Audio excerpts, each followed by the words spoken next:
Hay un archivo en mi escritorio. Pesa unas 5 libras y huele a papel viejo y a desesperación. En la parte superior, una etiqueta impresa dice Ocean Breeze Condominiums, caso 2025-A. En mi antigua vida, un archivo como este habría contenido fotos de una escena del crimen, informes de forenses, transcripciones de interrogatorios. Ahora, en mi nueva vida como investigador privado, las fotos no son de cuerpos, sino de hormigón desconchado y barras de refuerzo oxidadas. El informe del forense es un estudio de ingeniería estructural de 300 páginas. Y la víctima no es una persona, sino un edificio entero y los sueños de las 150 familias que vivían en él. Mi nombre es Mateo Vargas. Durante 25 años fui detective de homicidios en el sur de Florida. Vi lo peor de la naturaleza humana. Cuando me retiré, pensé que había dejado todo eso atrás. Abrí una pequeña oficina, pensando que me dedicaría a casos de fraude de seguros, a encontrar a gente que fingía lesiones cervicales. Pero en el último año, todos los casos que llegan a mi puerta son como este. Son casos de homicidio, pero a cámara lenta. La víctima es siempre la misma, el sueño de una vida segura y asequible en Florida. Y mis clientes, como los Ramírez, la pareja de jubilados cuya foto en blanco y negro me mira desde la primera página de este archivo, no quieren que encuentre a un asesino. Quieren que les explique cómo es posible que el hogar que pagaron durante 30 años, su único patrimonio, se haya convertido de la noche a la mañana en una sentencia de muerte financiera. El colapso del mercado de condominios de Florida no es una noticia económica. Es una escena del crimen que abarca todo el estado. Y para entenderlo, tienes que investigarlo como un crimen. Tienes que identificar a las víctimas, encontrar el arma del crimen y seguir el rastro de los sospechosos. Así que esta noche les invito a mi oficina. Vamos a abrir este archivo juntos. Vamos a realizar la autopsia de un sueño y vamos a desenmascarar la anatomía de lo que yo considero un fraude estructural de varias décadas. Comencemos con la víctima, el edificio Ocean Breeze. Construido en 1986 en una franja de tierra en Hollywood Beach, era un edificio de libro de texto de su época. No era de ultralujo, pero era sólido, con vistas al mar y al Intercoastal. Para una generación de familias de clase trabajadora y jubilados, era el paraíso alcanzable.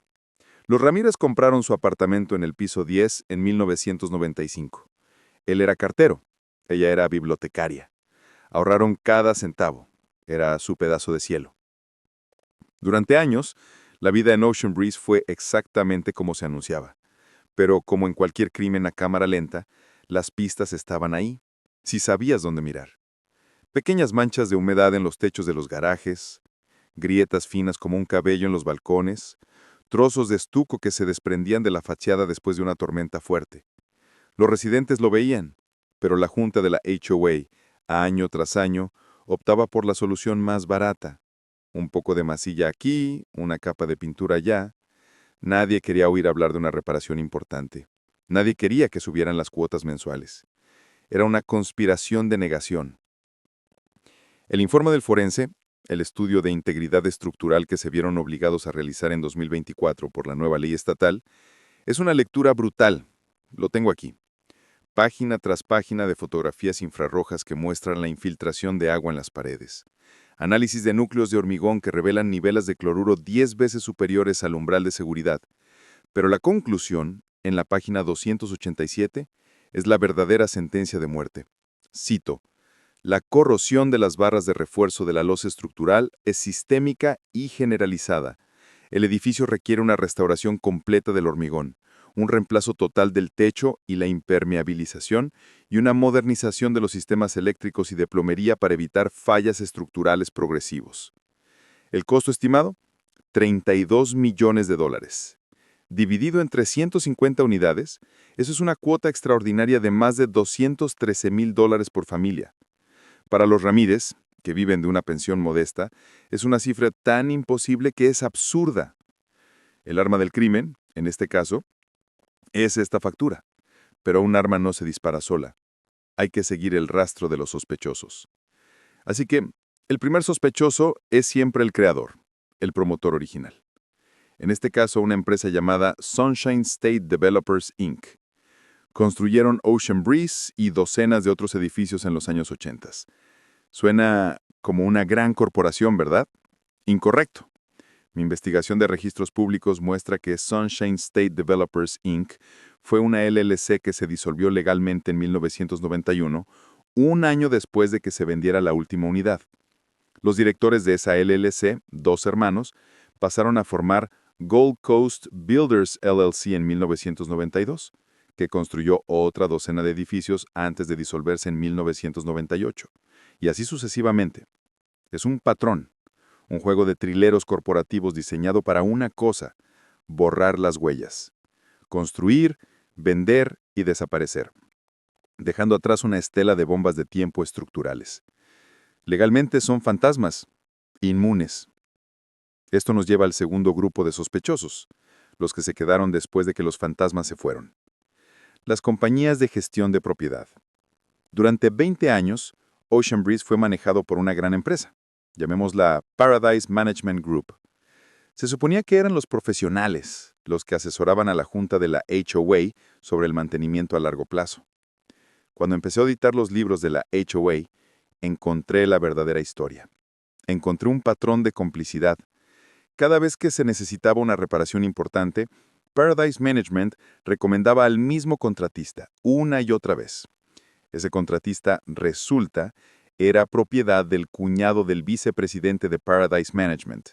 Y sus precios eran siempre un 20% más altos que los de la competencia. Y su trabajo era notoriamente de mala calidad.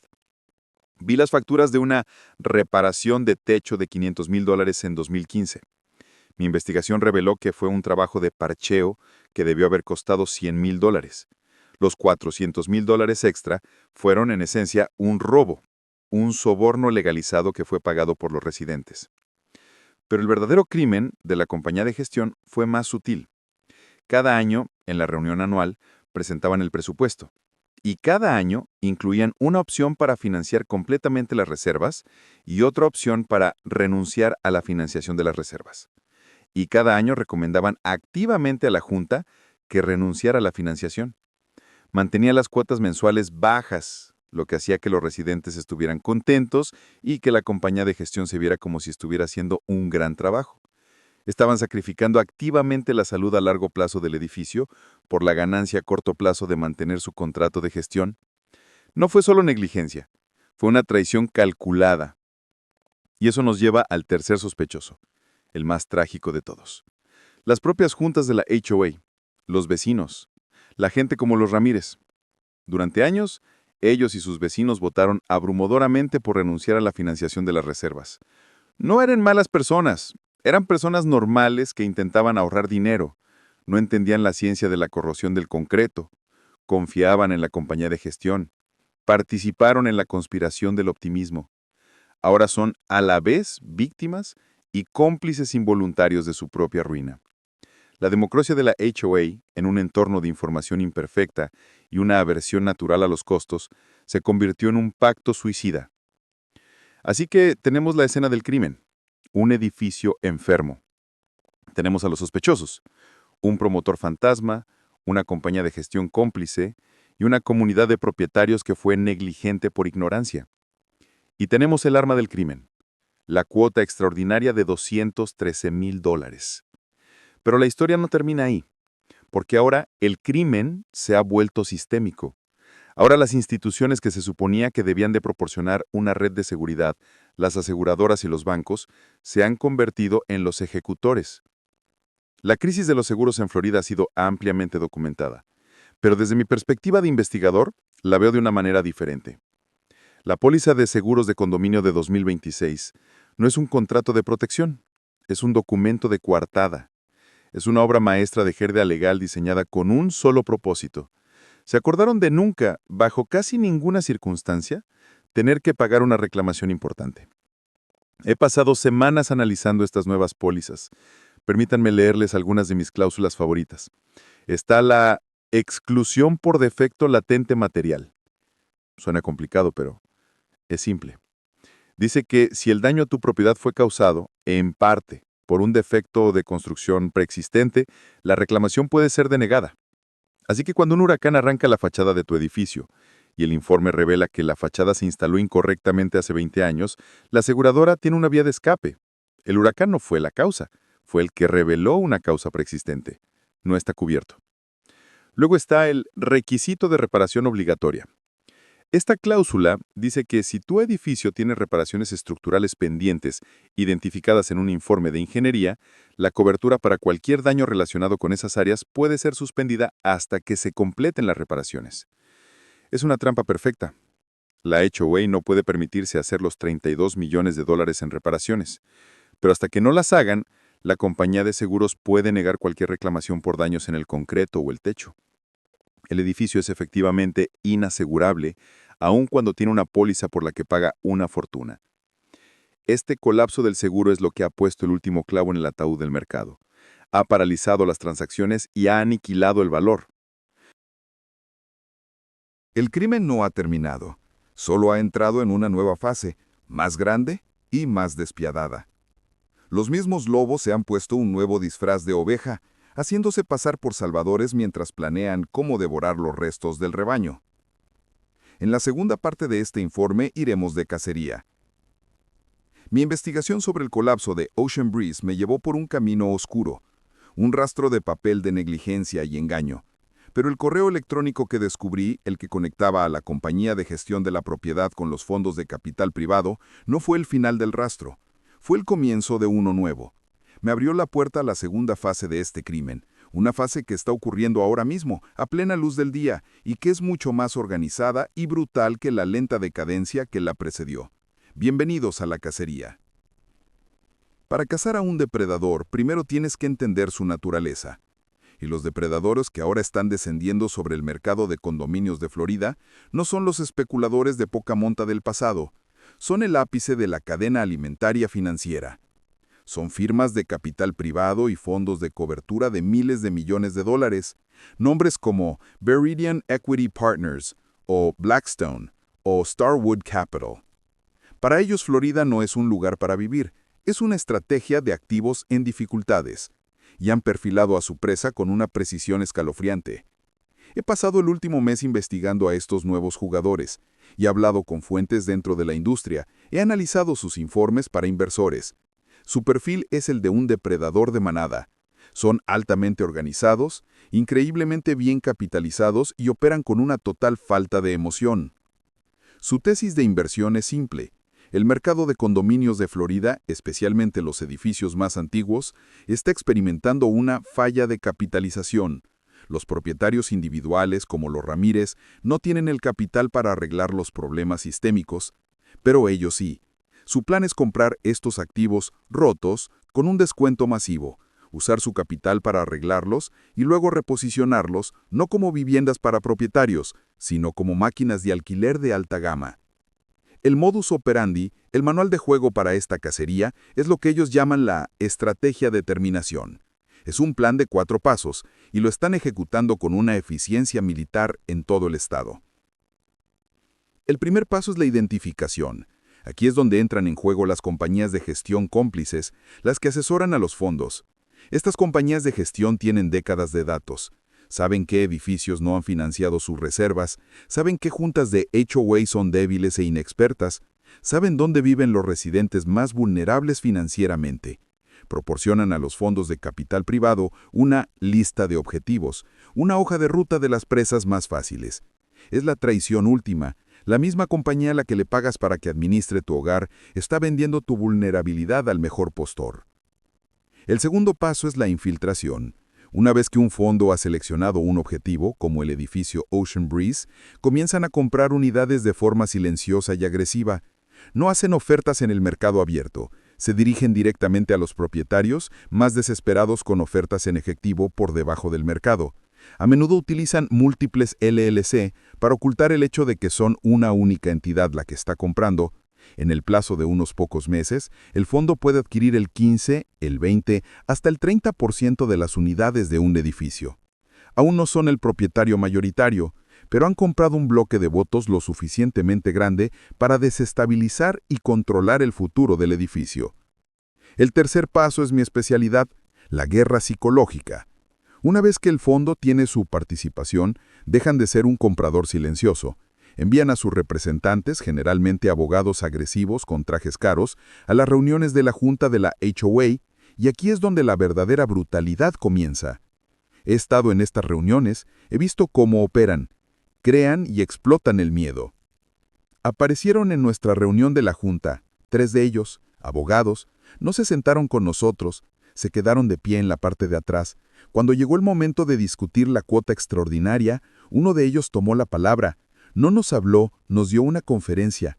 Dijo que nuestro edificio estaba fallando, que nuestros intentos de conseguir un préstamo eran patéticos. Dijo que el valor de nuestras propiedades se dirigía a cero. Luego miró directamente a la gente mayor de la sala y dijo, si no pueden permitirse esta cuota, se enfrentan a una ejecución hipotecaria. Perderán sus casas y morirán sin un centavo. No era una advertencia, era una amenaza.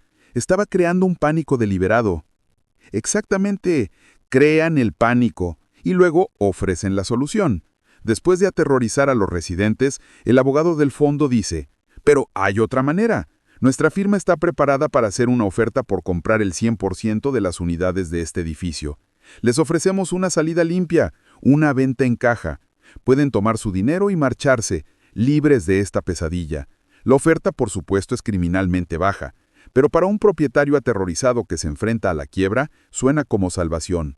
Esto nos lleva al cuarto y último paso, la votación forzada.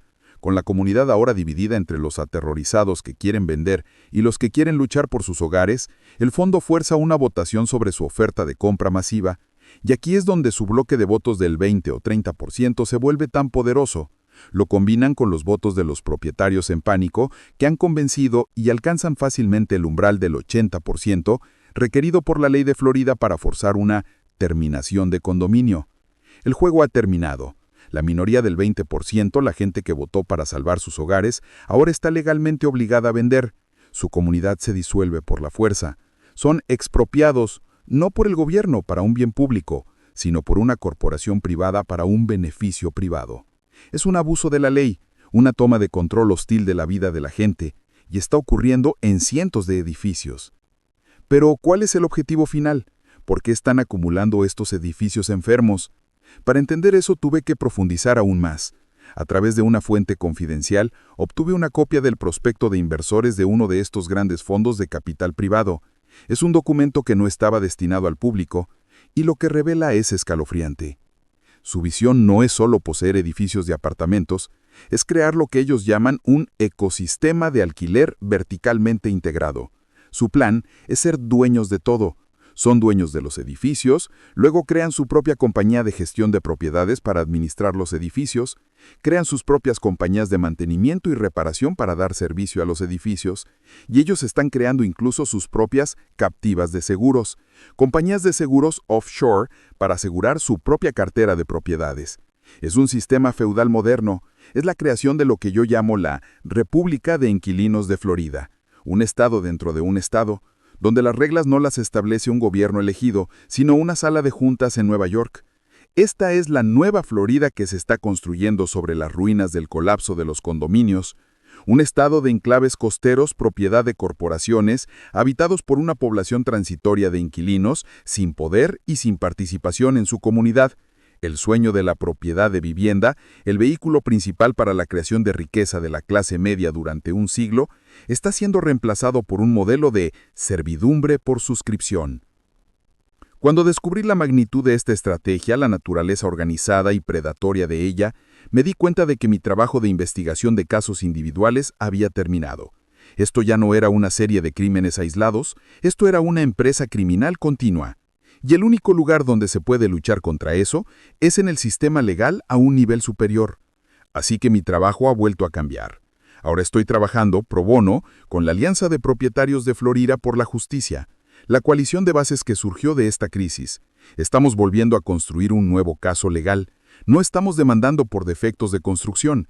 Estamos construyendo un caso bajo la ley RICO, Ley de Organizaciones Corruptas e Influidas por Extorsión. Nuestro argumento es que la colusión entre las compañías de gestión, los bufetes de abogados que fuerzan las votaciones y los fondos de capital privado que se benefician, constituye una empresa criminal diseñada para defraudar a los propietarios de sus viviendas mediante un patrón de extorsión y coerción. Estamos argumentando que la terminación de condominio Tal y como se está practicando, no es una transacción inmobiliaria, es una operación de crimen organizado. Es una batalla legal de David contra Goliat. Ellos tienen ejércitos de abogados, nosotros tenemos la verdad y la furia de miles de víctimas. Al mismo tiempo, la alianza está llevando la lucha a Tallahassee. Están presionando a la legislatura para que reforme la ley de terminación de condominios, para que aumente el umbral de votación al 95%, para que proteja a los propietarios de ser expulsados de sus hogares. La batalla está en marcha. No sé si ganaremos, el dinero y el poder que se nos opone son inmensos, pero por primera vez hay una resistencia organizada.